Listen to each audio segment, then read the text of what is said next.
Okay, some escorts differ from their method of payments. Could you give any tips about how to take the money, or whether other means of money transfer is better than cash?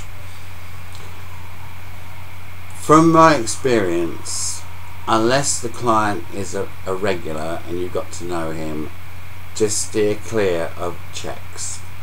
I've had so many problems with cheques. I mean, I've had some elderly clients that have been paying by cheque no problem, and then they get ill and they've no longer got control over their finances and the cheques bounce. A lot of escorts will insist on receiving the money up front as soon as the client arrives. I have never followed that rule, because if I'm asking for money up front, a number of clients have said to me they will never go back to an escort if they ask for the money up front, because all that's the message that sends out to the client is it's all about money and business. I make it very casual. If they insist on paying up front, then fine. The only time I ask about the money is if I've got a new client for an overnight, and I might say, well, have you got the cash? They say, oh yeah. And I said, well, that's fine, you can still pay me at the end. The other reason I never take cash up front is if they've had an amazing time, which they often do with me, I often will get a tip. So if you're taking the money up front, you can kiss goodbye to a tip. One client that I have is a regular. On a £400 overnight, he always gives me £1,000 tip. Now, you mentioned about cheques. I've had one example, but you might have more, or know of people who've had more, that people would hire an escort, give them a cheque knowing that it will bounce. Is there any safety procedure to overcome this? I've got to think about this one.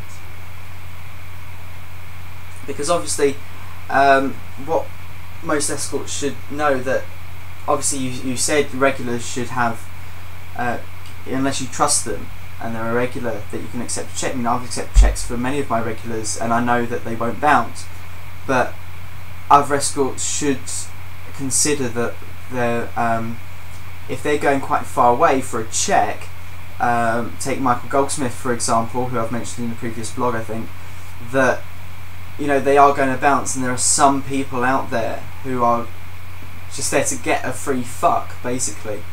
And me and you she said before this interview that we can't stress enough for escorts to make sure there's actually cash other than cheque, unless they are a trusted regular. Do you agree? Yep, absolutely. I couldn't agree more. I mean, I do have a few clients that pay by cheque, but usually on the first visit I say, right, this time you pay me cash. If you become a regular, that's fine, you can pay me by cheque. But it's like, if you get someone that wants you to travel from London, say, to Manchester, I know of so many escorts that have gone halfway across the fucking country, they've turned up and then the phone's not answered. So if it's a long distance job, or they want you to do an overnight in Belfast, as I've done before, I insist that they at least prepay my flight, or they pay me a deposit. And if they insist on paying by cheque, I say, fine, as soon as that cheque is cleared in my account, then you can have sex with me. And usually that sorts out the time wasters. What do you think is the best way to actually accept a deposit? So, do you mean like PayPal or cash through the post, which is actually quite seedy at the moment, considering all the Royal Mail people taking stuff? But would you say that PayPal is the most secure way of sending a deposit? Yeah.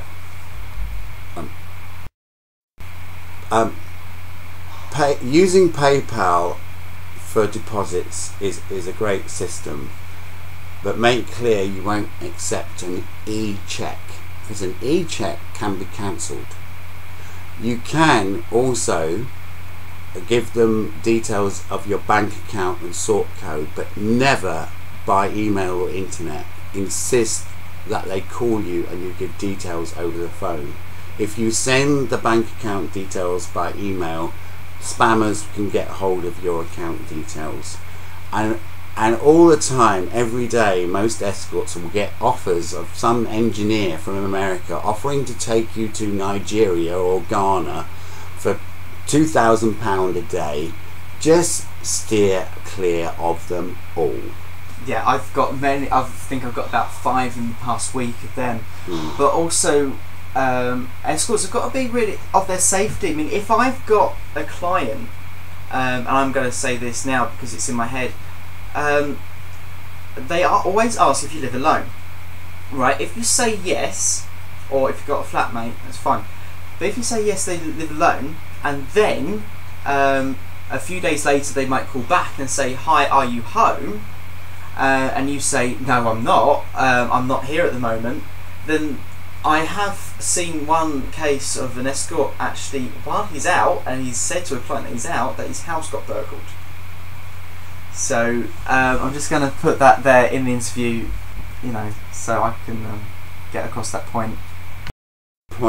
I will only give my home address details until I've got a final confirmation that the client is coming. If clients, and this is how I deal with a lot of time wasters, probably 60% of clients that intend to book me never turn up. And if they book in advance, I always insist that 24 hours before they wish to finally see me, they give me a final call or a text message. And I will actually ask for a number, because if they give a number, it gives an indication that they're more genuine. And I always say, well, it's in case I break a leg or the house burns down, I can contact you in an emergency. So I only give out my address until they say, yes, I'm definitely coming. When you're travelling to outcalls, or hotels especially, how can you guarantee that that's the proper house or that proper room number with the same name? That's a great question, Drake. And I've learnt from experience very early on, like if someone says, I want you to come to this hotel, I will always ask for their name, the room number, and the full address and postcode. Because sometimes I have been caught out. Shit. Ask me that. No, that's fine. I'll give that answer again. You have been caught out. I have been caught out where if I haven't got the full postcode, I end up going to an address which is bogus. Whereas if I've got a full postcode, it's more of a safeguard that it is a genuine address. But I've had some clients have given me a bogus hotel room number, and what I've done, when the client says yes, come to this hotel, this room number, I will often ring the hotel up and say, can you tell me if you've got a Mr. So-and-so staying in room 717?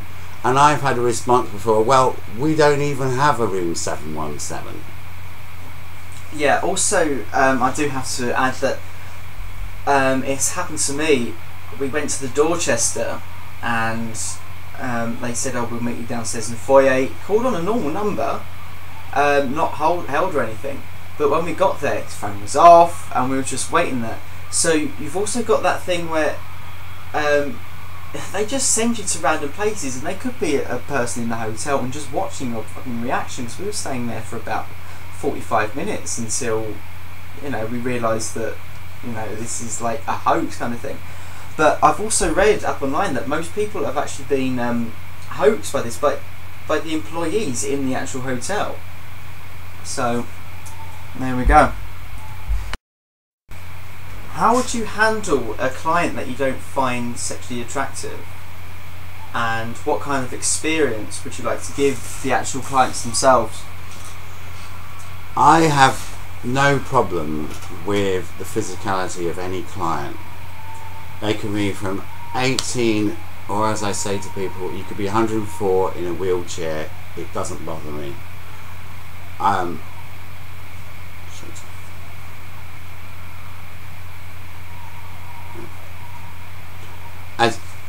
there's only one thing I seek with any client, however unattractive they might be. And I had one client, I mean, I'm 10.5 stone. I had one client that was 3 times my body weight. I needed a sat nav to find his arsehole. I just seek one thing, and that is respect. As long as they don't treat me as an object, it's fine. And also, the easy part of this job, and any escort will tell you this, the easy part is between your legs. It's all up here. It's how it can be a bit of a mind fuck for many young guys, and I suppose my age and experience gives me that advantage. But often in my head, when I've got a client that's not attractive with a fucking tiny little willy or whatever, is what you see on these walls. Or I've got an image of some of my escort partners in my head. I've got all these images, and that's all I need just to go. And often with clients that are not that attractive, I actually still get turned on, because more often than not, many of my clients like to be dominated, and that actually I find that quite a turn on. And also that they're in awe of me, and they find me, and they're giving me all these compliments, and I do find that a big turn on. And yet if I went to a sauna, I probably wouldn't touch them with a barge pole. But also the sort of experience I want to give to clients, I feel there's a lot of competition in this business, and what I try to do is try to push people's boundaries. I try to take them to places they've not been, and I will often probe and say, well, do you ever get fucked? And like, oh no, I haven't been fucked for 15 years, or the last time I was fucked was when I was raped as a teenager.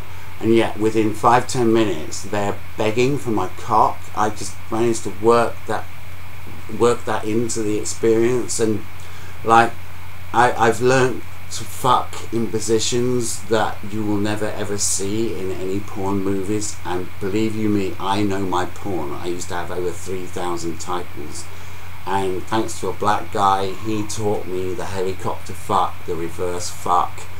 And like when I start to fuck these guys in these positions, you see their reaction. It's like, oh my god. And I always say to them, I'll give you an experience you'll never forget, for the right reasons. And I also believe I invest a lot in my business.